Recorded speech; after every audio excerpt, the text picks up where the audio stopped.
उमज्ञानतिमिरन्दस्य ज्ञानाञ्जनशलाकं चक्षुरुन्मिलितं येन तस्मै श्रीगुरवे नमः। ओं विष्णुपदाय कृष्णपृष्ठाय भूतले श्रीमते भक्तिवेदान्त स्वामिनिति नामिने। नमस्ते सरस्वते देवी गौरवाणि प्रचारिणि निर्विशेषशून्यवादी पाश्चात्यदेशतारिणि। जय श्री कृष्ण चैतन्य प्रभु नित्यानंद श्री अद्वैत गदाधर श्रीवासदि गौरभक्तवृंद। हरे कृष्णा कृष्णा कृष्णा हरे हरे हरे राम राम राम हरे हरे।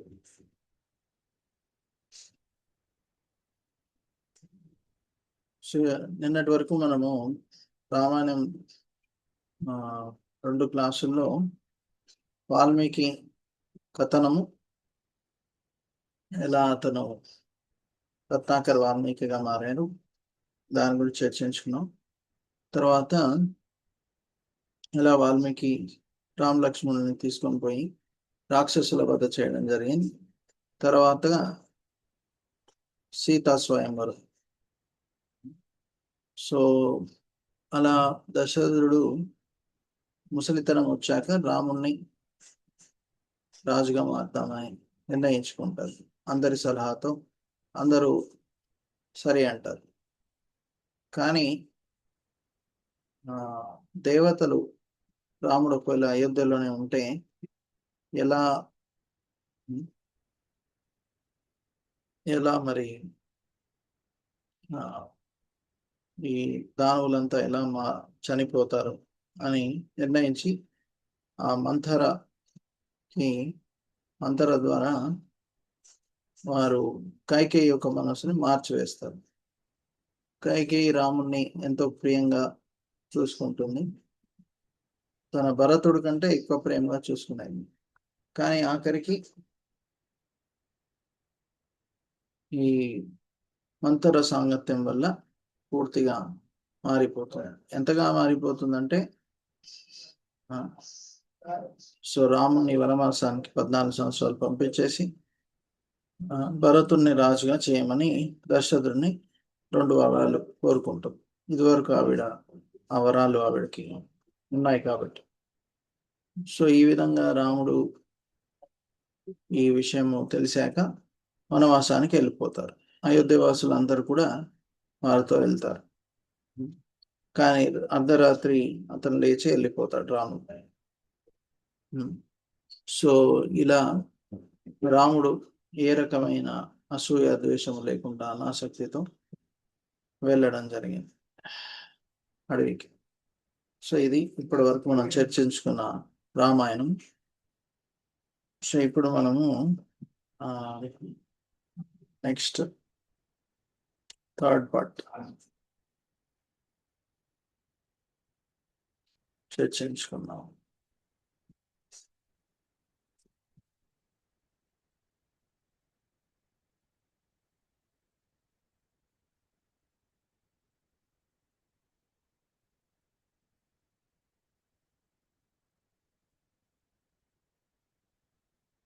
శిల ప్రభుపాద ద్వారా ఆశీస్సులతో ఇది చర్చించుకోబోతున్నాం.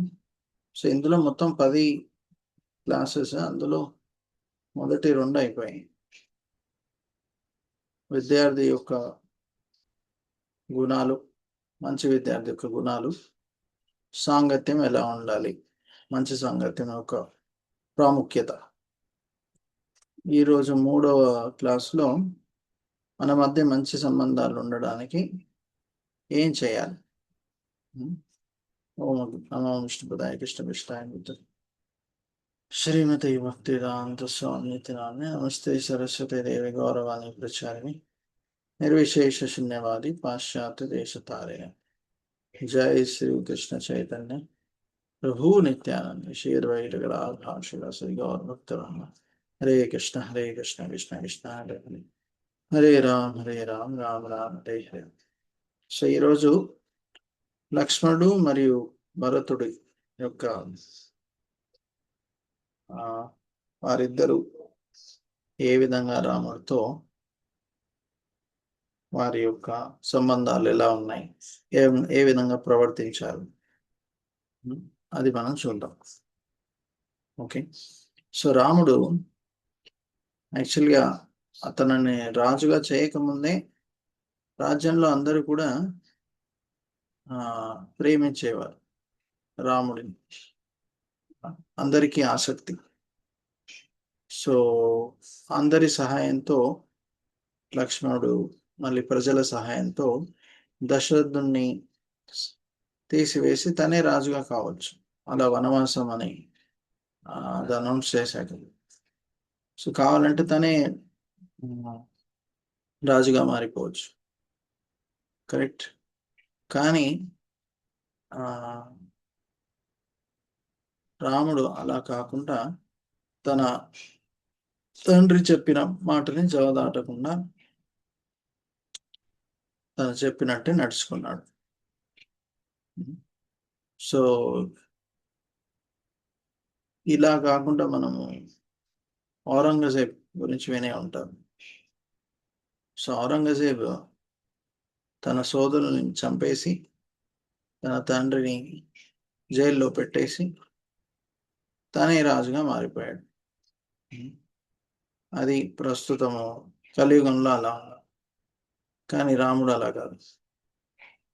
సో అడవికి వెళ్ళినప్పుడు యాక్చువల్గా అడవికి వెళ్ళేటప్పుడు సీతారాం లక్ష్మణులు ఏ ఆభరణాలు ఏ బట్టలు లేకుండా, అంటే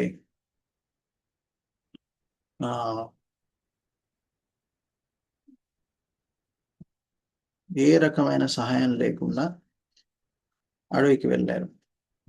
వనవాసం అంటే వనంలో ఏం దొరికితే అదే స్వీకరిస్తాము ఆ భావనలో ఉన్నాను. సో అడవికి వెళ్ళేటప్పుడు దారిలో ఆదివాసుల దగ్గరికి వెళ్ళినప్పుడు గుహ, అతను రామ భక్తుడు, ఆదివాసులకి నేత. అతను రాముడికి చక్కటి ఆహారాన్ని ప్రసాదాన్ని ఇచ్చినప్పుడు రాముడు దాన్ని స్వీకరించలేదు. ఎలాగూ అడవిలో అతనికి ఏమీ దొరికే అవకాశం లేదు, ఎక్కువగా పండ్లు ఇలాంటివి ఉంటాయి. సో అలాంటిది మరి ఎందుకు రాముడు స్వీకరించలేదు? సో రాముడు ఏమన్నారంటే, నేను వనవాసంలో ఉన్నప్పుడు దశరథుడికి మాట ఇచ్చాను, ఏ రకమైన వసతులు స్వీకరించను, కాబట్టి ఈ ఆహారం నాకు తగదు, ఇది మీరు నా గుర్రాలకి, అక్కడున్న గుర్రాలకి ఇవ్వండి అని ఆ గుర్రాలకు అది అర్పించాడు. అది అయోధ్యకు చెందిన గుర్రాలు కాబట్టి అవి స్వీకరించవచ్చు, అవి ఆ ఆహారాన్ని గుర్రాలకి అర్పించాడు. కానీ రాముడు స్వయంగా దాన్ని స్వీకరించలేదు. సో ఇది రాముడి యొక్క చక్కటి భావన. ఎలాగో అక్కడ తన తండ్రి ఎవరు లేరు, అయినా కూడా ఎవరు లేనప్పుడు కూడా గురువు మరి వైష్ణవుల యొక్క ఆదేశాన్ని పాటించడం అది చాలా కష్టం. అందరి ఉన్నప్పుడు అందరి ముందు మనం పాటించడానికి ప్రయత్నం చేస్తాం, అందరు చూస్తున్నారు కాబట్టి. ఎవరు లేనప్పుడు కూడా పాటించడం అది సాధారణమైన విషయం కాదు. సో రాముడు అలాంటి సమయంలో కూడా పాటించాడు. సరే ఎలా దొరికింది తినేస్తాను ఆ భావనలో లేరు. సీతామాత ఆవిడ యొక్క సంస్కారం చూడండి. యాక్చువల్గా సీతామాత అడవికి వెళ్ళవలసిన అవసరం లేదు. ఎందుకు? యాక్చువల్గా అడవికి వెళ్ళవలసింది ఎవరు? పుట్టి రాముడే. సీతామాత వెళ్ళవలసిన అవసరమే లేదు. కానీ ఆవిడ కూడా నేను కూడా వెళ్తానని చెప్పింది. సో ఆమె యొక్క సంస్కారం చూడండి. సో యాక్చువల్గా అడవిలో ఎన్నో క్రూర మృగాలు ఉంటాయి, ఎన్నో కష్టాలు ఉంటాయి. సో రాజ్యంలో అన్ని వసతులు ఉంటాయి, అది కూడా ఆ స్త్రీలకి ఇంకా కష్టం. పురుషులైతే కొంచెం కఠినంగా ఉంటారు, మృదు అయిన స్త్రీలకి చాలా కష్టం. అది కూడా ఎన్నో వసతులు ఉన్న రాజ్యాన్ని వదిలేసి సీతామాత ఏముంది, నేను పెళ్లి చేసుకునేటప్పుడు వాగ్దానం చేశాను, కష్టమైన సంతోషమైన అన్ని మీతోనే అని. సో అందుకే నేను ఈ కష్టాల్లో కూడా మీతోనే ఉంటానని సీతామాత రాముడితో పాటు అడవికి వెళ్ళింది. సో దీని నుంచి చూడవచ్చు ఒక భార్య ఏ విధంగా ఉండాలి అని సీతామాత అందరికీ సరైన ఉదాహరణ సెట్ చేస్తుంది. సో ఈ కలియుగంలో మనం చూస్తే ఎన్నో విడాకులు తీసుకుంటుంటారు దంపతులు. చిన్న చిన్న గొడవలు అయితే కూడా సర్దుకోరు. సో కానీ సీతామాత సరే నువ్వు వెళ్ళిపో, 14 సంవత్సరాలు నేనెందుకు కష్టపడేది, నీకు కదా చెప్పింది, నువ్వే వెళ్ళు అనే భావనలో లేదు. సో అడవిలో ఉండడం అంటే క్రూర మృగాలు, రాక్షసులు, తినడానికి సరైన తిండి, ప్రసాదం ఉండదు, మంచి దుస్తులు ఉండవు, ఇలా ఎన్నో రకాల కష్టాలు. సాంగత్యం కూడా ఎవరు ఉండరు అడవిలో. సో అయినా కూడా సీతామాత వెళ్ళడం జరిగింది. సో లక్ష్మణుడు సరే సీత భార్య కాబట్టి వెళ్ళాలి అని అనుకోవచ్చు. మరి లక్ష్మణుడు కూడా వెళ్ళాలి అని కైకేయి చెప్పలేదు, ఎట్టి రాముడు వెళ్తే చాలని. సో లక్ష్మణుడు ఓకే రాముడు ఎలా లేడు కదా, నేనే ఇక్కడ రాజుగా అయిపోయే ఛాన్స్ ఉంది, ఆ భావనలో లేరు అతను. అతని భావన ఏంటి, అతని భావన ఏమిటంటే రాముడు ఎక్కడ ఉంటే నేను అక్కడే ఉండి సేవ చేస్తాను, ఆ పట్టుదలతో ఉన్నారు. సో రాముడు వెళ్ళేటప్పుడు యాక్చువల్గా లక్ష్మణుడు కూడా వస్తాడు. యాక్చువల్లీ అందరూ సుమిత్ర కూడా దీవిస్తుంది, లక్ష్మణ నువ్వు రాముడితో వెళ్ళి అడవిలో సేవ చేయి. సో ఆవిడ చెప్పలేదు నీకు వనవాసం లేదు కదా, నువ్వు ఇక్కడే ఉండొచ్చు అని. లేదు, లక్ష్మణుడు కూడా వెళ్ళడం జరిగింది, ఆ సేవాభావం. సో లక్ష్మణుడు కూడా యాక్చువల్లీ కృష్ణుడి యొక్క అంశం, అతను కూడా దేవాది దేవుడు. కానీ మనందరికీ ఒక ఉదాహరణ సెట్ చేస్తున్నారు, ఏంటి, ఎలా మనము సేవ చేయాలి అని. మనలో ఆ సేవాభావం ఎంత ముఖ్యమైనది అని లక్ష్మణుడు సూచిస్తున్నాడు. ఓకే, సో ఇప్పుడు మనం చూస్తే రామలక్ష్మణుల మధ్య సంబంధం ఎలా ఉంది, వారు ఎలా ప్రవర్తిస్తున్నారు, ఇప్పుడు ప్రస్తుతం కలియుగంలో ఉన్న సోదరులు ఏ విధంగా ప్రవర్తిస్తున్నారు. యాక్చువల్గా మనం చూస్తే చాలా తేడా ఉంది.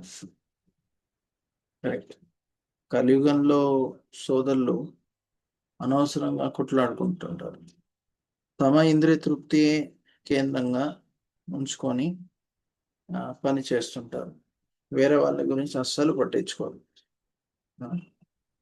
కానీ అప్పట్లో లక్ష్మణుడు కానీ భరతుడు కానీ ఆ విధంగా లేరు. వారు ఎలా నేను సేవ చేయాలి, ఎలా నా సోదరుడికి ఈ కష్టాల నుంచి బయటపడేటట్టు సహాయం చేయాలి, సో ఆ భావనలో ఉన్నారు. సో అది అప్పటికి ఇప్పటికి చూస్తుంటాం. సోదరులు కొద్ది డబ్బు కోసం కూడా కోర్టుల్లో కేసులు వేసుకొని ఎన్నో సంవత్సరాలు గొడవలు పడుతూ ఉంటారు. ఒకసారి ఒక వీడియోలో చూశాను, ఇలా ఇద్దరు సోదరులు రోడ్డు మీద కొట్టుకుంటున్నారు అందరూ ముందు, ఆస్తి కదా. తో ఇలా డబ్బు కోసం, ఆస్తి కోసం అనవసరంగా కొట్లాడుకుంటున్నారు. వారికి సేవాభావం లేదు. ఏముంది? భోగభావం. మరి అప్పట్లో ఆ సేవాభావం ఎలా వచ్చింది? వారు శాస్త్రాలని పాటించేవారు, శాస్త్రాల్లో ఉన్న నియమాల్ని పాటించేవారు కాబట్టి వారిలో సరైన సేవాభావం. కానీ ఇప్పటి సోదరుల్లో శాస్త్రాలని పఠించడం లేదు, భగవద్గీత లాంటి శాస్త్రాలని చదవట్లేదు, కాబట్టి భగవంతుడి సేవ చేయట్లేదు, కాబట్టి వారిలో ఆ మంచి లక్షణాలు రావట్లేదు. సో ఒకవేళ వారు శాస్త్రాన్ని అధ్యయనం చేసి సరిగా పాటిస్తే తప్పకుండా వాళ్ళలో కూడా ఒక పరివర్తన అనేది వస్తుంది. వారి మధ్య సంబంధాలు కూడా భార్యాభర్తలైనా లేకపోతే సోదరులైనా యాక్చువల్లీ నమ్రత, సహనము, గౌరవము ఇవ్వడము, ఓర్పు, ఇలాంటి మంచి లక్షణాలు చాలా అవసరం మంచి సంబంధం ఉండాలంటే. వేరే వాళ్ళు చేసిన తప్పులను మన్నించడము, వేరే వారిని అంటే సరిగా ఏదైనా పని చేస్తే కొనియాడము, సో ఇవన్నీ మంచి లక్షణాలు. సో కానీ ఈ మంచి లక్షణాలు ఎలా వస్తాయి? భగవంతుడు సేవ చేస్తేనే ఆ మంచి లక్షణాలు అనేవి వస్తాయి. కరెక్ట్. కాబట్టి మనము భగవంతుడి సేవ చేయడానికి ప్రయత్నం చేయాలి. సో అప్పుడే మనకు ఈ మంచి లక్షణాలు అనేవి వస్తాయి. లేకపోతే ఆ మంచి లక్షణాలు ఎప్పుడు కూడా రావు. అందుకు మంచి లక్షణాలు లేనప్పుడు చిన్న చిన్న విషయాలకి గొడవ పడడం, కొన్నిసార్లు చంపుకోవడం, ఇదివరకు చెప్పినట్టు ఎలా మన సోదరులు కొట్టుకోవడం, ఇలా ఎన్నో ఎన్నో వాళ్ళు మనం చూసాం. సో అందుకే భగవంతుడు సేవ చేయడం చాలా చాలా అవసరం. సో మనం లక్ష్మణుడి యొక్క ప్రవర్తన నుంచి ఏం నేర్చుకోవచ్చు?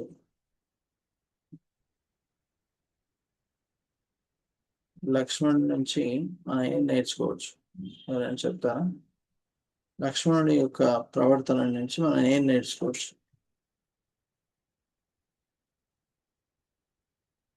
సోదర భావాన్ని, సోదరత్వం ఎట్లా నిరూపించారు, అన్నాదమ్ముల మధ్య రిలేషను. ఓకే, ఇంకా హరే కృష్ణ ప్రభుజీ. సేవా భావం ప్రభుజీ, అన్న వాళ్ళకి అంటే సేవా భావం. సో లక్ష్మణుడికి చాలా సేవాభావం ఉంది. అతను కూడా దేవాదేవుడే అంశమే, కానీ మనందరికీ చూపిస్తున్నారు ఎలా మనము భగవంతుడి సేవ చేయాలి. అతను నిత్యం భగవంతుడి సేవలో నిమగ్నం అంటాడు. సో ఆ సేవాభావం చాలా అవసరం. ఇప్పుడు భౌతిక జగత్తులో అందరూ భోగభావంతో ఉన్నారు. సో రంతిదేవుడు కూడా భాగవతంలో ఒక కథ, అతను ఒకసారి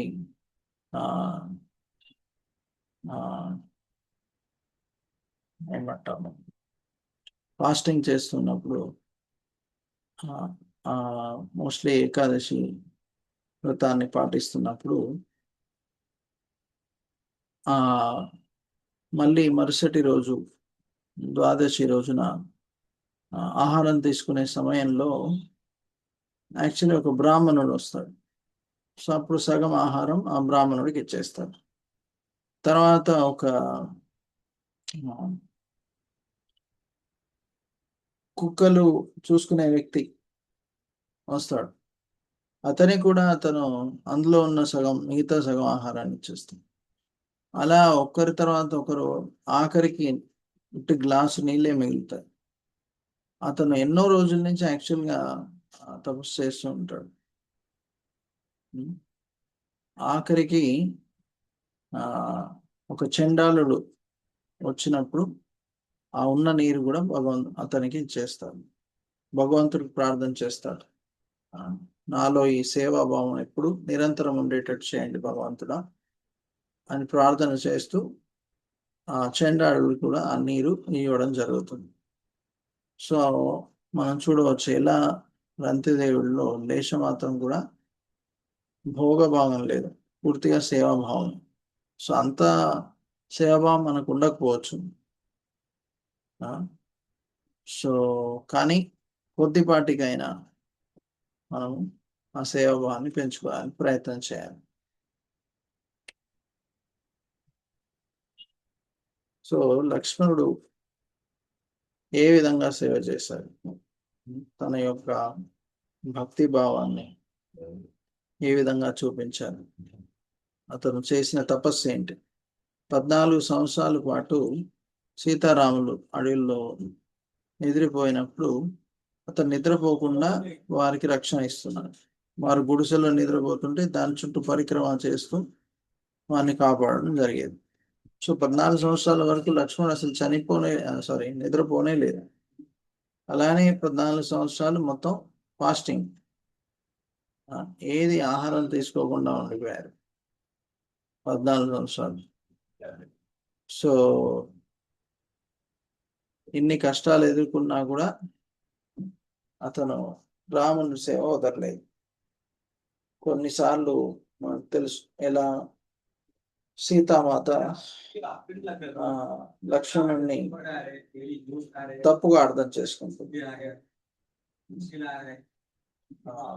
అయినా కూడా లక్ష్మణుడు సేవని ఆపదు. సో అలానే అప్పుడు సీతా అపహరణం జరిగాక రాముడు కూడా లక్ష్మణుడు తిడతాడు, ఎందుకు నువ్వు అక్కడే సీతతో ఉండవని చెప్పాను కదా, నువ్వు ఎందుకు మళ్ళీ నా కోసం నన్ను వెతుకుతూ ఎందుకు వచ్చావు అని అతన్ని తిడతాడు. సో ఇలా ఎన్ని తిట్లు తిన్నా కూడా, అంత సేవ చేశాక కూడా సాధారణంగా మనం ఎవరైనా తిట్టారనుకోండి, సో అప్పుడు మనం ఏమనుకుంటాం, ఒకవైపు ఏమో సేవ చేయాలి, ఇంకోవైపు ఏమో తిట్లా, ఏంది అని మనం కోపడతాం. కరెక్ట్, ఆల్రెడీ సేవ చేస్తున్నాను, దానిపైన ఈ తిట్లు కూడా ఏంటి అని మనం కోపడతాం. కరెక్ట్, కానీ ఇక్కడ లక్ష్మణుడు సేవ చేయడమే కాదు, అంటే అలా తిట్లు తిన్నా కూడా తన సేవని ఆపలేదు. తన సేవాభావం ఎప్పుడు తగ్గలేదు. సో ఇది మనము లక్ష్మణ్ నుంచి నేర్చుకోవచ్చు. మనకు ఒకవేళ అలా జరిగింది అనుకోండి, మనం సేవ చేసి తర్వాత మనని ఎవరైనా తిట్టారనుకోండి, మనం ఏమంటాం, ఇంత సేవ చేసి కూడా ఏం లాభం, తిడుతున్నారు అని మనం ఎప్పుడు సేవకి మళ్ళీ రాం, ఆ సేవని మధ్యలోనే వదిలేస్తాం.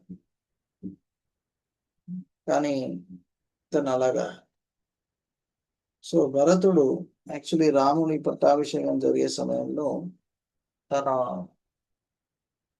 చుట్టాల నగరానికి వెళ్తారు, తన బంధువుల దగ్గరికి వెళ్తారు. సో రాముడు వనవాసం వెళ్ళాక కొద్ది రోజుల తర్వాత భరతుడు అయోధ్యకి రావడం జరుగుతుంది. సో అప్పుడు భరతుడు అయోధ్యకి వచ్చినప్పుడు అతనికి ఆశ్చర్యం వేస్తుంది.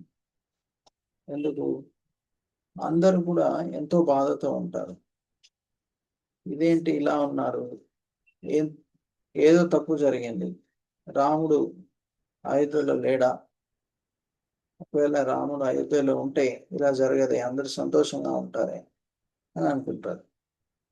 సో భరతుడుకి తెలిసిపోతుంది ఏంటి, ఇలా రాముడు వనవాసానికి వెళ్ళారు, దశరథుడు పంపించేశాడు కైకేయి వల్ల. అప్పుడు కైకేయిని భరతుడు తిట్టి దాన్ని త్యాగం చేస్తాను, నువ్వు ఇప్పటి నుంచి నా తల్లి కాదు అని. అయితే అతను కౌసల్యాన్ని కలిసినప్పుడు ఆవిడ కూడా తప్పుగా అర్థం చేసుకుంటుంది. భరతుడు నువ్వే కావాలని ఇలా కైకేయితో చెప్పించావు అని కౌసల్య, కానీ ఆవిడ్ని సంజాయిషి చేయడం. తర్వాత వశిష్ఠుడు కూడా అలానే సందేహపడతాడు ఈ భరతుడి మీద, ఇతని వల్లే ఇదంతా జరిగింది. సో తర్వాత అందరికీ సంజాయించడం తర్వాత కూడా అతను అందరినీ తీసుకొని, లేదు మనం రాముడిని అడవి నుంచి తీసుకొని వద్దామని బయలుదేరుతాడు. సో అప్పుడు తన ముగ్గురు తల్లులు, అంత వశిష్ఠ లాంటి మునులు, అయోధ్యవాసులు, సైన్యము అంతా తీసుకొని వస్తారు.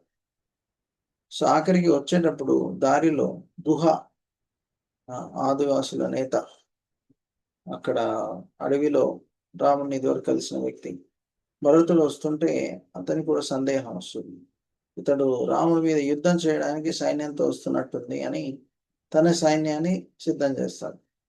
కానీ భరతుడు గుహ కూడా చెప్పడం జరుగుతుంది, ఏంటి ఎలా రాముడిని మళ్ళీ అయోధ్యకి తీసుకొని పోవడానికి వస్తున్నాను యుద్ధం కోసం కాదని అతని కూడా చెప్పడం జరుగుతుంది. మళ్ళీ దారిలో భరద్వాజముని అతను కూడా అతన్ని సందేహిస్తాడు, కావాలని సందేహిస్తాడు. తర్వాత భరతుడు చెప్పాక, లేదు నేను పరీక్ష చేస్తున్నాను, నువ్వు ఇలా ఇంతమంది సందేహించినా నువ్వు ఏ విధంగా ప్రవర్తిస్తున్నావు అని.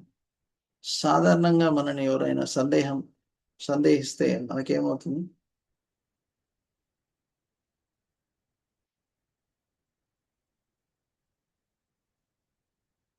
సాధారణంగా మనని అంటే మనకు మంచి భావన కూడా మనని ఎవరైనా సందేహిస్తే ఏం జరుగుతుంది? బాధపడతాము. మనం ఇంత బాధపడతాం. అయ్యో నేను మంచి భావనతో ఉన్నా కూడా అనవసరంగా వీరు సందేహిస్తున్నారు, ఏంటిది ఇలా ఎందుకు చేస్తున్నారు అని మనం బాధపడతాం. కరెక్ట్. కానీ భరతుడు ఇంతమంది సందేహించినా కూడా అతను కోపడలేదు. ఇంతమంది నేనేం తప్పు చేయకున్నా కూడా నన్ను ఎందుకు సందేహిస్తున్నారు, నాకు ఏ రకమైన దురాలోచన లేదు, అనవసరంగా ఎందుకు ఇలా చేస్తున్నారని అతను బాధపడలేదు. తన సేవాభావాన్ని వదలలేదు. లక్ష్మణుని లాగానే కష్టాలు వచ్చినప్పుడు మనం ఏం చేస్తాం? మన సేవని వదిలేస్తాం. కానీ ఇక్కడ భరతుడు, లక్ష్మణుడు అన్ని కష్టాలు వచ్చినా కూడా అందరూ తప్పుగా అందరూ, లక్ష్మణుడి కంటే శరీరానికి తపస్సు, మనసుకి కొద్దిగా తపస్సు.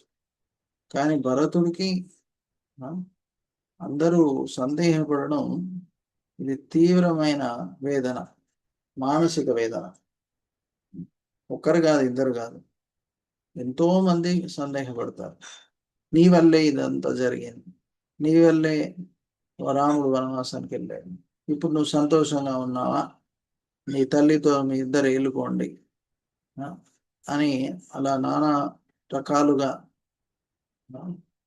అయోధ్యవాసులు కూడా తిట్టడం జరుగుతుంది.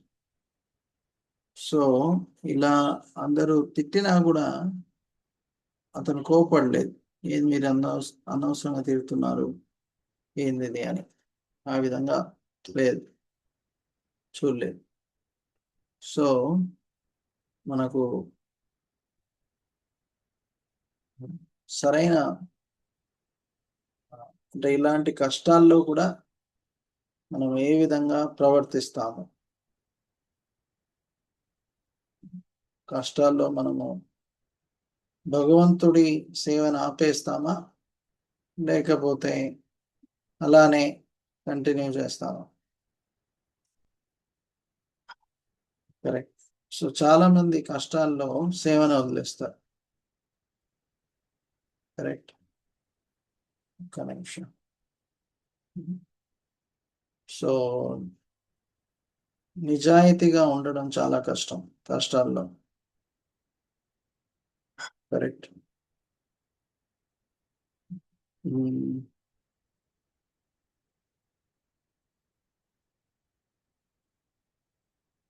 సో నన్ను అనవసరంగా తిడుతున్నారు కాబట్టి నేను కూడా నాకు తోచిన విధంగా చేస్తాను అనేది అనుకుంటారు సాధారణ. సో ఒక వ్యక్తి యొక్క నిజాయితీకి పరీక్ష ఇలాంటి కష్టాలు. సో ఒక వ్యక్తిని నిజంగా ఎంత నిజాయితీపరుడు, నిజంగా సంస్కారాలు ఉన్నాయా అని తెలుసుకోవడానికి అతనికి ఏమి ఇవ్వాలి? అతనికి ఒక పెద్ద పొజిషన్ ఇవ్వాలి, లేకుంటే అన్ని రకాల వసతులు, ధనము ఇచ్చి చూడాలి. అప్పుడు ఆ పరిస్థితుల్లో కూడా ఏ విధంగా ప్రవర్తిస్తాడు.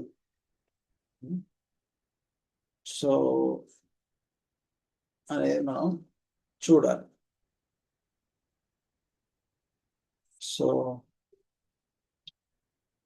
ఒకవేళ భగవంతుడి సాంగత్యం వదిలేస్తే ఏ విధంగా జరుగుతుందో మనం చూడవచ్చు. అన్ని రకాల కష్టాలు, ఆఖరికి దశలో కూడా చనిపోవడం జరుగుతుంది. సో అలా భరతుడు అందరినీ సంజాయించి తీసుకొని వచ్చేటప్పుడు ఆఖరికి అడవిలో సీతారాం లక్ష్మణ్ ఉన్న చోటికి వచ్చేటప్పుడు దూరం నుంచి ఎంతో శబ్దం వస్తుందని చూసి లక్ష్మణుడు ఒక చెట్టు ఎక్కి చూస్తాడు. సో చూసినప్పుడు అతనికి భరతుడు మరియు పెద్ద సైన్యం కనిపిస్తుంది. ఓకే. సో లక్ష్మణుడు భరతుడిని కూడా సందేహం జరుగుతుంది. సో అప్పుడు రాముడు అతను అంటాడు, రామ నేను వెళ్ళి యుద్ధం చేయనా? ఇప్పుడు భరతుడిని సంహరిస్తాను, అతను యుద్ధం చేయడానికి వస్తున్నాడు. కానీ రాముడు లక్ష్మణునికి లేదు, నువ్వు అలా తప్పుగా భరతుని అర్థం చేసుకోకూడదు. అతను ఎంతో మంచి భావంతో నా కోసం నన్ను మళ్ళీ అయోధ్యకి తీసుకొని పోవడానికి వస్తున్నాడు అని లక్ష్మణుడికి చెప్పడం జరుగుతుంది. సో భక్తులకి అపరాధం జరిగేటప్పుడు భగవంతుడు సహించలేదు. సో భరతుడు పూర్తి సైన్యంతో తన తల్లులతో మునులతో వచ్చి ఆఖరికి రాముణ్ణి నివేదిస్తారు, దయచేసి మీరు మళ్ళీ రండి. కైకేయి అప్పుడు మంథరా యొక్క సాంగత్యం వల్ల మనసు మారిపోయి ఈ విధంగా చేసింది. కైకేయి కూడా చెప్తుంది ఏమని, దయచేసి మీరు మళ్ళీ వచ్చేయండి అని, నేను తప్పుగా అలా చేశాను. సో ఇలా వశిష్ఠముని, ఎంతో మునులు, అయోధ్యవాసులు, అందరి తల్లులు అందరూ రాముణ్ణి నివేదిస్తారు ఏమని, దయచేసి మీరు మళ్ళీ అదే అయోధ్యకి రండి అని. సో ఇంతగా అందరూ నివేదించినా కూడా రాముడు చలించడు. లేదు, నేను మా తండ్రికి మాట ఇచ్చాను కాబట్టి నేను అడవిలో ఉండాల్సిందే అని చెప్పడం జరుగుతుంది. సో రాముడి యొక్క పట్టుదల చూడవచ్చు. ఎలా మనం భగవంతుడికి భక్తులకి మాటిస్తే కూడా ఆ విధంగా పట్టుదలతో సేవ చేయాలి. సో భరతుడు ఎన్నో విధాలుగా ప్రయత్నం చేస్తాడు, కానీ రాముడు వినడు. ఆఖరికి రాముడు రాడు అని నిర్ణయించుకున్నాక, సరే దయచేసి మీ పాదుకల్ని ఇవ్వండి, నేను వాటిని సింహాసనం మీద పెట్టి మీ తరపున ఈ అయోధ్యని చూసుకుంటాను, ఒక సేవలాగా స్వీకరిస్తానని రాముడి యొక్క పాదుకాలని తీసుకొని తన తల మీద పెట్టి అయోధ్యకి వెళ్తాడు. పక్కనే నందగిరి స్థలంలో వాటిని పెట్టి పాదుకల్ని సింహాసనం మీద రాజ్యాన్ని వెళ్తాడు. సో భరతుడి యొక్క భావన ఇది. భరతుడు అనుకోలేదు ఏమని, ఎలాగో నేను ప్రయత్నం చేశాను, ఏంటి ఆ, ఒక్క నిమిషం. ఎలాగో నేను ప్రయత్నం చేశాను.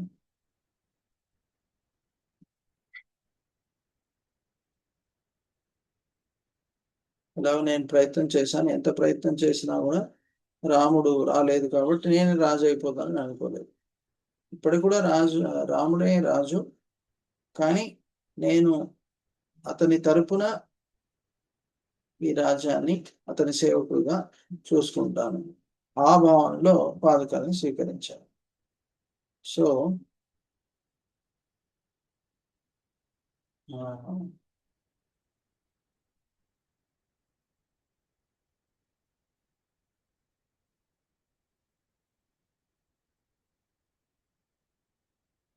సో అప్పుడు భరతుడు దశరథుడు చనిపోయిన విషయాన్ని చెప్పినప్పుడు రాముడు అంగీకరించలేదు. సో కానీ అప్పుడు దశరథుడి యొక్క ప్రేమని, లక్ష్మణుడి యొక్క సేవాభావంలో, సీత యొక్క ప్రేమలో, భరతుడి యొక్క సేవాభావంలో, దృఢ నిశ్చయంలో, గుహ యొక్క మిత్రత్వంలో, భరద్వాజుని యొక్క దీవెనలో, వీటన్నిటిలో దశరథుడి యొక్క ప్రేమని రాముడు చూడడం జరిగింది. యాక్చువల్లీ ఆ భగవంతుడు అనేక విధాలుగా తన కృపని మనకి ఇస్తూ ఉంటారు. యాక్చువల్గా చాలా మంది భగవంతుడి దగ్గరికి ఎందుకు వెళ్తారు? వారి యొక్క భౌతిక కోరికల్ని నెరవేర్చుకోవడానికి వెళ్తారు. కానీ భగవంతుడి దగ్గరికి మనం భౌతిక విషయాల కోసం వెళ్ళవు. మనకు వారితో ఉన్న సంబంధాన్ని పెంపొందించుకోవడానికి వెళ్ళాలి. ఆధ్యాత్మికంగా కోరికల్ని ఆధ్యాత్మికంగా కోరుకోవాలి. ఆయనకి సేవ చేయడానికి కోరుకోవాలి. మన సేవలో వచ్చే కష్టాల్ని తొలగించమని ప్రార్థన చేయాలి. సో ఆ విధంగా చేస్తే మనకు వారితో ఉన్న సంబంధం పెరుగుతుంది. సో ఒక వ్యక్తి ఒక పెద్ద సముద్రము ఒడ్డున ఉంటాడు. అయితే ఒకసారి అక్కడ పెద్ద వరదలు రాబోతున్నాయని అక్కడ అందరికీ అనౌన్స్ చేస్తారు. త్వరలోనే పెద్ద వరదలు వస్తున్నాయి, మీరు దయచేసి ఇక్కడి నుంచి వెళ్ళిపోండి అని అందరికీ చెప్పడం జరుగుతుంది. సో అప్పుడు ఏం జరుగుతుందంటే అందరూ వెళ్ళిపోతారు, కానీ ఒక వ్యక్తి అక్కడే నది ఒడ్డునే ఉంటూ వెళ్ళాడు. అతన్ని అడిగినప్పుడు అతను ఏమంటాడంటే, లేదు, ఒకవేళ పెద్ద వరదలు వచ్చినా కూడా భగవంతుడు నన్ను కాపాడుతాడు, మీరు భయపడాల్సిన అవసరం లేదు అంటారు. సో అలా వరదలు పెరిగి పెరిగి ఆఖరికి తన మెడ వరకు నీళ్ళు వచ్చేస్తాయి. ఒక పడవలో కొందరు వచ్చి, నాయన ఇదే ఆఖరి ఛాన్స్, నువ్వు వచ్చేసాయి అని అతనికి చెప్తారు. సో అతను అంటాడు, లేదు, మీరు వెళ్ళిపోండి, భగవంతుడు చూసుకుంటాడని, మాకు రక్షణ చేస్తాడని చెప్తాడు. సో ఆఖరికి వరదలు పెరిగిపోయి తన ఇల్లు కూడా మునిగిపోతుంది. అప్పుడు తను మునిగిపోతూ ఉంటాడు. అప్పుడు భగవంతుని వేడుకుంటాడు, ఓ భగవంతుడా, దయచేసి నన్ను కాపాడండి అని గట్టిగా వేడుకుంటాడు. సో అప్పుడు భగవంతుడు రాడు. భగవంతుడు రాకుండా ఒక శబ్దం వస్తుంది. భగవంతుడు చెప్తాడు, నేను నీకు ఎన్నో విధాలుగా సహాయం చేయడానికి ప్రయత్నం చేశాను.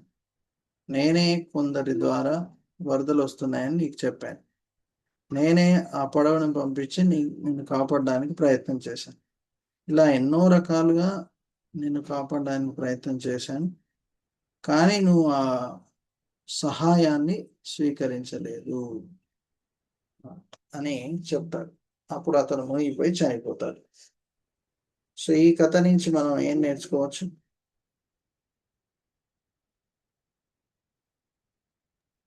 భగవంతుడు ఏ రూపంలో అయినా వచ్చి మనకి సహాయం చేస్తారు. ఆయనే స్వయంగా రావాలని లేదు. Okay, correct. మనం గుర్తించాలి. కరెక్ట్. ఇంకా ఇంకెవరికైనా ఈ కథ నుంచి మనం ఏం నేర్చుకోవచ్చు? హరే కృష్ణ ప్రభుజీ. హరే కృష్ణ. మన వంతు ధర్మం మనం చేయాలి, పూర్తి బాధ్యత లేకుండా భగవంతుడే అన్ని చూసుకుంటాడు అనుకోవడం తప్పు. మనం అంతు ప్రయత్నం చేయాలి. కరెక్ట్. అతను అంతా భగవంతుడి మీద వదిలేశాడు. కరెక్ట్. మీ పేరు మర్చిపోయా. రమణ ప్రభుజీ. రమణ. రమణ. మీరు రీనేమ్ చేసుకోండి. జాయిన్ అయినప్పుడు అందరు కూడా మీ పేరుతో జాయిన్ అవుతే ఈజీ అవుతుంది. ధన్యవాదాలు. అది కరెక్టే. మన వంతు ప్రయత్నం కూడా మనం చేయాలి. కష్టాల్లో ఉన్నాం, అంతా భగవంతుడు చూసుకుంటాడని లేదు. మనకు భగవంతుడు శక్తి యుక్తి ఇచ్చారు ఆ కష్టాల నుంచి బయటపడడానికి. సో అప్పుడు ప్రయత్నం చేయాలి. మనం అంతా ప్రయత్నం చేశాక అప్పుడు కూడా కష్టాల నుంచి బయటికి రాకపోతే అప్పుడు మనము భగవంతుడి మీద నిలబడవచ్చు. కరెక్ట్. సో యా, అతను సహాయం ఆల్రెడీ భగవంతుడు పంపించాడు. ముఖ్యమైనది ఏంటంటే భగవంతుడు ఎన్నో రకాలుగా అతనికి సహాయం చేశాడు, కానీ అతను స్వీకరించలేదు. తనే స్వయంగా రావాలి అనుకోవడం తప్పు. మనం అంత పెద్ద శుద్ధ భక్తులం కాదు. భగవంతుడు స్వయంగా ప్రహ్లాదుడికి వచ్చినట్టు వచ్చి కాపాడడానికి. మనం చాలా చిన్న భక్తులం, నిమ్న భక్తులం. సో భగవంతుడు మన కోసం ఎందుకు వస్తాడు? కరెక్ట్. సో కానీ మనం ఏంటి, లేదు భగవంతుడు రావాలి, నాకు స్వయంగా దర్శనం ఇవ్వాలి, స్వయంగా రక్షణ చేయాలి అనే అపేక్షను పెట్టుకుంటాం. సో లేదు, భగవంతుడు స్వయంగా రావాల్సిన అవసరం లేదు, ఏదో ఒక రకంగా సహాయం చేస్తాడు. సో అది మనం గుర్తుపెట్టుకోవాలి. సో ఆ భావనలో మనం ఉంటే ఎప్పుడు నిత్యం సంతోషంగా ఉండవచ్చు. ఓకే. సో కానీ ఆ భావనలో కాకుండా లేదు భగవంతుడు ఎందుకు రావట్లేదు ఆ విధంగా ఉంటే కష్టం. ఓకే.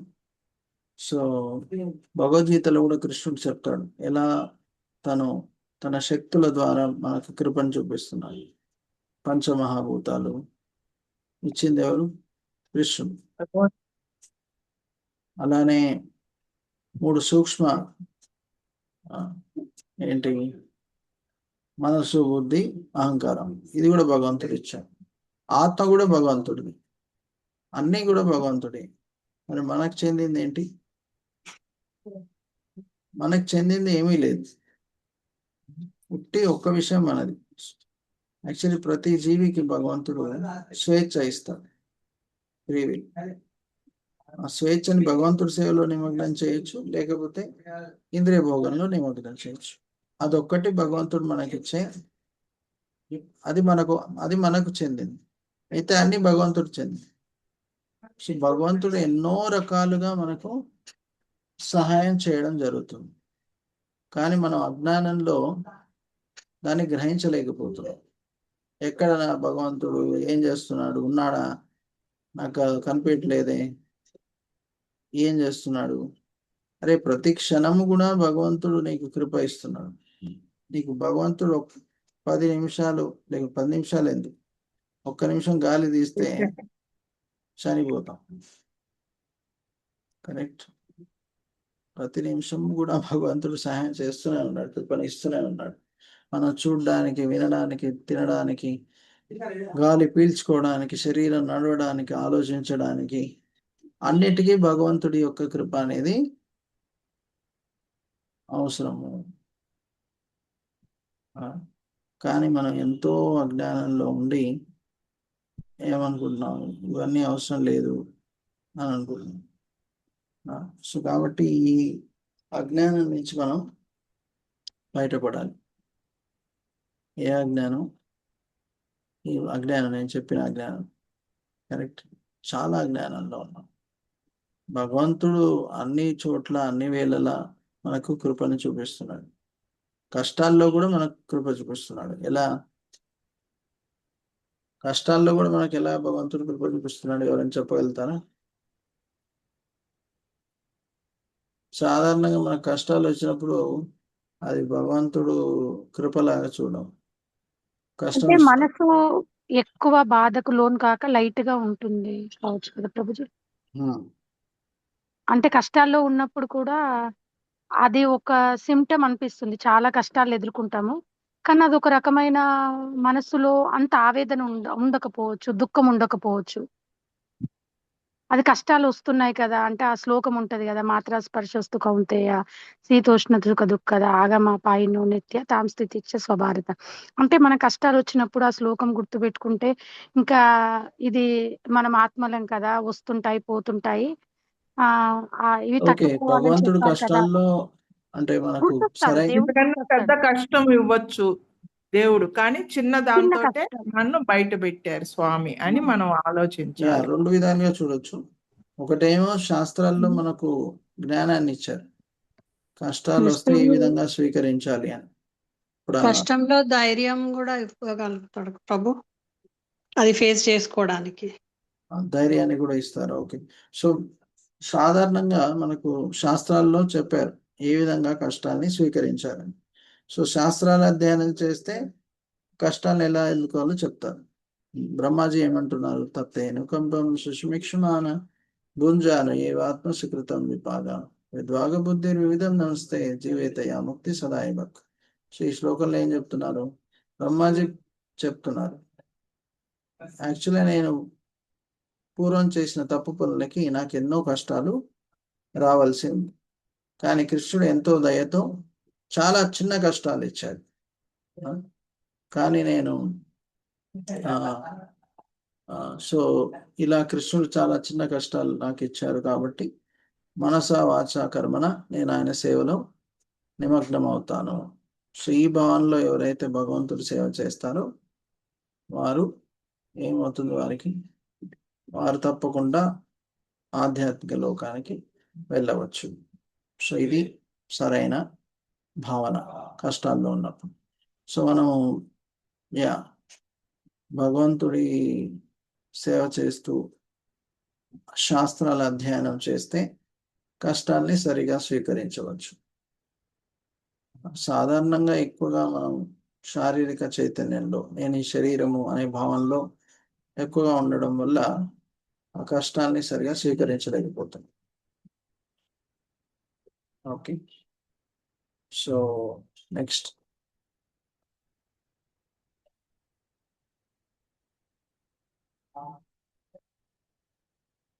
సో కానీ రాముడు ఏమనుకుంటున్నాడు?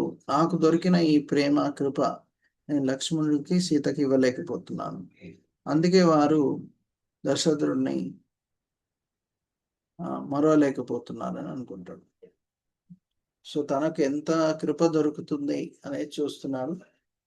అలానే తను ఏ విధంగా ఆ కృపని ప్రేమని వేరే వాళ్ళకి పంచవచ్చు అని ఆలోచిస్తున్నాడు.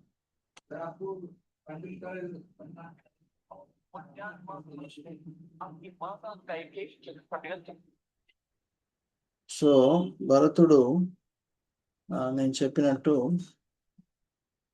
రాముడి యొక్క పాదుకాన్ని తీసుకొని వచ్చి నంది గ్రామం, ఇది అయోధ్య దగ్గరలో ఉన్న గ్రామంలో ఉంటూ ఎంతో తపస్సు చేసేవారు.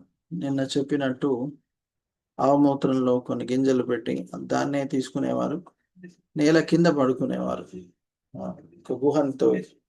ఎందుకు? రాముడు అంత తపస్సు చేస్తుంటే ఆయన సేవకుడిని కాబట్టి నేను ఇంకా ఎక్కువ తపస్సు చేయాలి అని చాలా తక్కువ ఆహారము, ఇంకా అలాంటి తీవ్రమైన తపస్సు చేయడం జరుగుతుంది. సో ఇది భరతుడి నుంచి మనం అంటే నేర్చుకోవాల్సిన విషయం. సో ఈ రాముడి యొక్క పాదుకాల్ని స్వీకరించి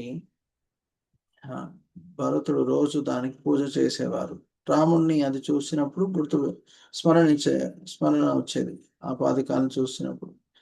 సో అవి రాముడికి చిహ్నం. సో రాముడే అయోధ్యని వెళ్తున్నాడు, నేను వారి సేవకుడుగా సేవ చేస్తున్నానని భావనలు చేసేవారు. ఓకే, సో పాదుకలు భరతుడితో ఎందుకు వచ్చాయి? భరతుడు ప్రేమతో పారవశ్యం చెంది ఆ పాదుకలు అతనితో వచ్చాయి. సో పాదుకలు రాముడి కంటే ఎక్కువ కృపను చూపిస్తున్నాయి. ఎందుకు? రాముడు రాలేదు కానీ పాదుకలు భరతుడితో వచ్చాయి. సో అలానే రాముడి యొక్క పత్నిలు, భార్యలు భూదేవి, శ్రీదేవి రాముడి కంటే, విష్ణువు కంటే ఎక్కువ కృపను చూపిస్తారు. సో ఒకవేళ వారు లేకపోతే భగవంతుడి యొక్క పాదుకలు సేవన చేస్తారు. సో ఇక్కడ రాముడు పాదుకలు ఇచ్చాక భరతుడు, సరే ఇంకా రాముడు ఎలాగూ రావట్లేదు, నేనే రాజుగా అయిపోయి భోగిస్తాను అనే భావనలో లేరు. సో అంతా కూడా భగవంతుడికి చెందింది. సో ఈ రాజ్యం అంతా రాముడిది, నేను అతని సేవకుడిలాగా మొత్తం నా మనసు, కాయ, మనసు, వాచ భగవంతుడి సేవలో నిమగ్నం అవుతాను. అలానే రాజ్యాన్ని కూడా రాముడి సేవలో నిమగ్నం చేస్తాననే భావనలో ఉన్నాడు. ఓకే,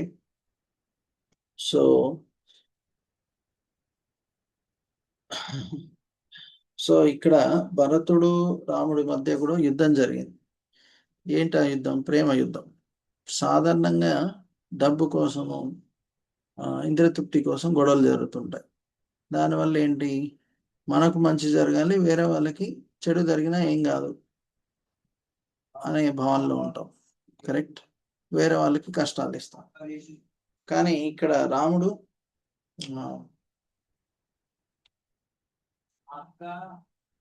అలా కాదు కదా.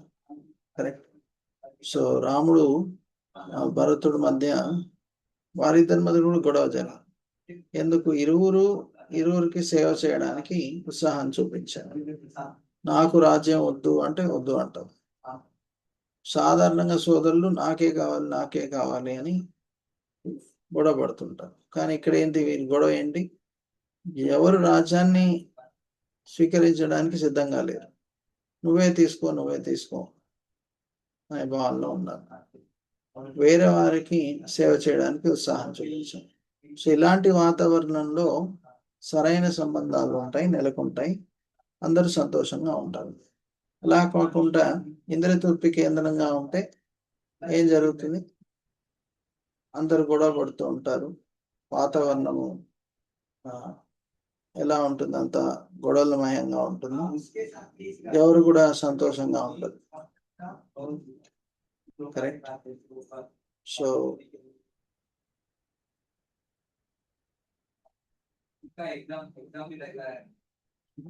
ఇంకో విషయం ఏం చెప్తున్నారు, చాలా మందికి ఏది మంచి అని తెలుసు, కానీ వారికి అది చేయడానికి వారికి పట్టుదల ఉండదు.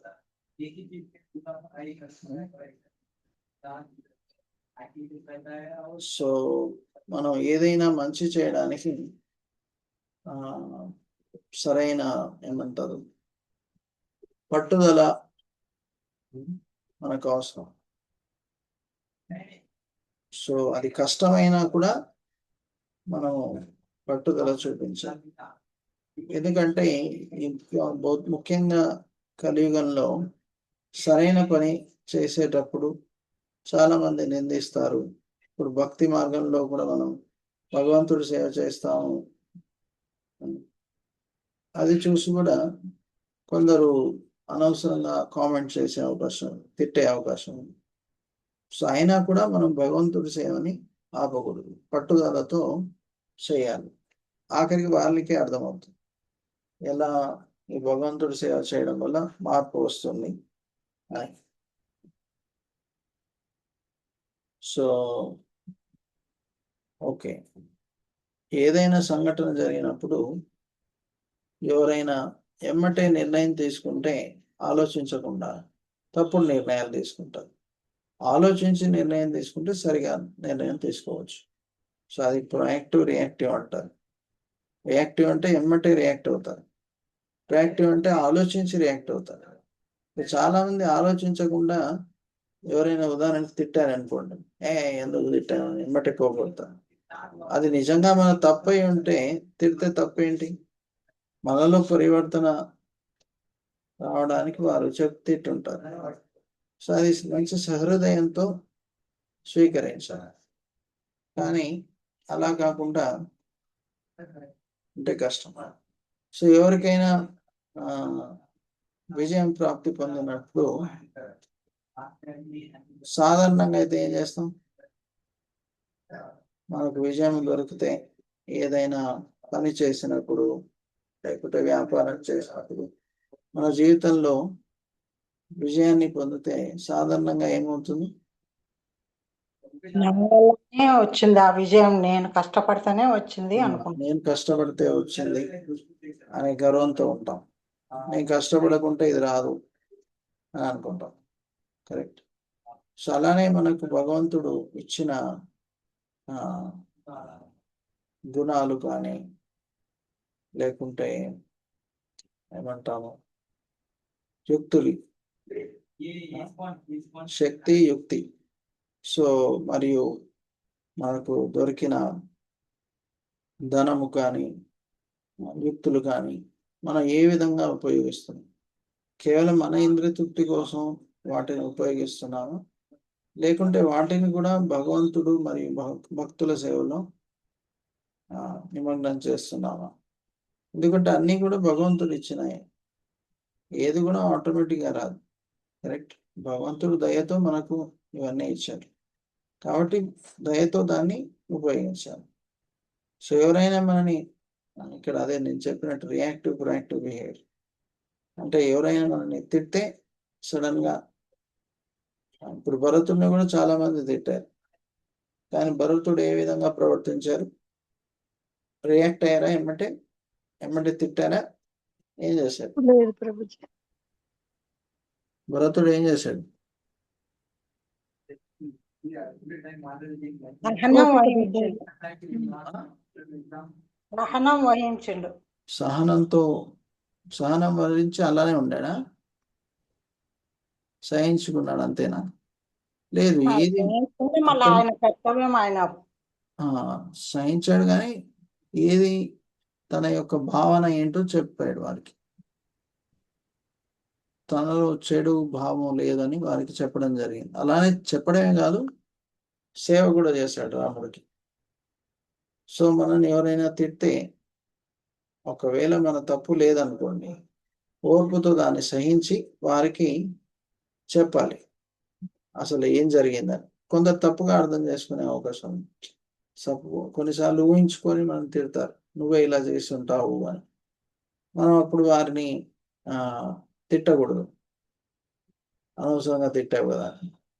మన కర్మానుసారంగా మనం ఇదివరకు అనవసరంగా ఎవరైనా తిట్టుంటే, ఇప్పుడు మనకు కూడా అలా ప్రతిక్రియ జరుగుతుంది. మనం ఏం చేయాలి? మనము ఏం జరిగిందో అది సరిగా వారికి చెప్పాలి. చెప్పినాక కూడా వారు అర్థం చేసుకోకుంటే నా కర్మ అని, అది నిజమే. మనం అప్పుడప్పుడు అనుకుంటాం కదా, నా కర్మగాలి ఇట్లయిందని. అది కరెక్టే. యాక్చువల్ మన కర్మ వల్లనే ఇలా జరుగుతుంది. కానీ అది సరైన భావనలో తీసుకోవాలి. మనం ఏంటి కర్మగాలి ఇట్లయిందని బాధపడతాం, కానీ యాక్చువల్లీ సంతోషపడాలి. నేను కర్మ వల్ల ఇంకా ఎంతో మంది నన్ను తిట్టాలి, అందరి ముందు తిట్టాలి, కానీ భగవంతుడు దయతో ఒక్కరితోనే తిట్టిస్తున్నాను, ఆ భావనలో ఉండాలి. సో ఈ విధంగా మనం ప్రవర్తించడం చాలా సునాయాసమైన విషయం కాదు. సాధారణంగా అహంకారం ఉండడం వల్ల ఎవరైనా తిడితే మనం ఏమంటాం? ఎమ్మటే మనం కూడా ప్రతిచర్య తీసుకుంటాం. ఏంటి నువ్వేమనుకుంటున్నావు అని మనం ఎమ్మటే వారిని తిట్టేస్తాం. కరెక్ట్. సో మనము ఓర్పు సహనాన్ని చూపించాలి. హరే కృష్ణ హరే కృష్ణ కృష్ణ కృష్ణ హరే హరే హరే రామ్ రామ్ రామ్ హరే హరే. సో ఇది భరతుడు లక్ష్మణుడు ఏ విధంగా సీత రాముడికి ఏ విధంగా సేవ చేశారు. సో ఇలా రామాయణం నుంచి మనము ఎన్నో చక్కటి విషయాలు నేర్చుకోవచ్చు. రామాయణము మన కోసము భగవంతుడు ఇచ్చిన ఒక ఆధ్యాత్మిక గ్రంథము. మనం దాన్ని అర్థం చేసుకొని జీవితంలో పాటిస్తే మనలో ఎన్నో మార్పులు వస్తాయి. హరే కృష్ణ కృష్ణ కృష్ణ హరే హరే, హరే రామ్ రామ్ రామ్ హరే హరే. ఎవరికైనా ప్రశ్నలు ఉన్నాయా? హరే కృష్ణ ప్రభుజీ. హరే కృష్ణ. ప్రభుజీ అంటే ఇది కష్టాలు వచ్చినప్పుడు అంత అనుకుంటాము, కానీ ఆ భరించడానికి ఉంటుంది కదా ప్రభుజీ. మనకి ఇవన్నీ తెలుసు, కర్మ వల్ల వస్తున్నాయి, మనం చేసిన ఎవరికో చేసా మనకు వస్తుంది అని. కానీ భరించేటప్పుడు అన్ని తెలుసు, కానీ భరించడానికి ఒక్కొక్కసారి మనసు చంచలమైపోతుంటది. నేను దేవునికి ఇది చేస్తున్నాను కదా, అయినా ఇన్ని కష్టాలు వస్తున్నాయి ఇంకా తీయడం లేదు అనే దానిలో కూడా వెళ్ళిపోతాం ప్రభుజీ. మళ్ళీ కొన్ని సత్సంగాలు వింటే మళ్ళీ మనసును మళ్ళీ ఇదే కరెక్ట్ కదా అనేది కూడా ఒక్కొక్కసారి అనిపిస్తుంటుంది. సో ఆ భరించే శక్తి మనకు భగవంతుడి సేవ ద్వారానే వస్తుంది. మనము భాగవతంలో ప్రహ్లాద్ మహారాజ్ని ఉదాహరణగా తీసుకుంటే పెద్ద పెద్ద పర్వతాల నుంచి తోయడం జరిగింది, పాముల కుప్పలో వేశారు, పెద్ద పెద్ద ఏనుగులతో చంపడానికి ప్రయత్నం చేశారు, ఇలా ఎన్నో రకాలుగా చంపడానికి ప్రయత్నం చేశారు. సో మనం ఆయనతో పోల్చుకుంటే మనం ఎవరు కత్తులతో పొడవడానికి రావట్లేదు, లేకుంటే విషయాన్ని ఇచ్చి చంపడానికి ప్రయత్నం చేస్తారు, అగ్నిగుండంలో వేయట్లేదు, పర్వతాల నుంచి తోయట్లేదు. సో ఇలా మనకు వచ్చే కష్టాలు చిన్న చిన్న కష్టాలు. కాబట్టి అలాంటి పెద్ద భక్తులతో పోల్చుకోవాలి మనం. వారికి అన్ని కష్టాలు వచ్చినా కూడా భగవంతుడిని వదలలేదు. నాకు చిన్న చిన్న కష్టాలు వస్తే నేను ఎందుకు అంతగా బాధపడుతున్నాను అని వారికి మనం ప్రార్థన చేసి వారి లాంటి సహనము, ఓర్పు, పట్టుదల మనకు కూడా ఉండాలని ప్రార్థన చేయాలి. అలానే హరే కృష్ణ మంత్ర జపం చేస్తూ ఉంటే మనకు భగవంతుడు ఆ శక్తిని ఇస్తాడు. మనం భగవంతుడికి సేవ చేయకపోతే కష్టాలు కుంగిపోతాం. ఇంకా కొన్నిసార్లు కష్టాలు ఇచ్చిన వ్యక్తుల మీద పగ, ద్వేషాన్ని కూడా పెంచుకుంటాం. కానీ భక్తులు కష్టాలు ఇచ్చిన వ్యక్తిని కూడా వారికి కూడా మంచి జరగాలని సహృదయంతో వారి మంచి కోసం ప్రార్థన కూడా చేస్తారు. అంత సహృదయం ఉండడం భక్తులకే కుదురుతుంది. ధృతరాష్ట్రుడు అన్ని కష్టాలు ఇచ్చినా మన యుధిష్ఠుడు ఎప్పుడు మంచిగా చేశాడు.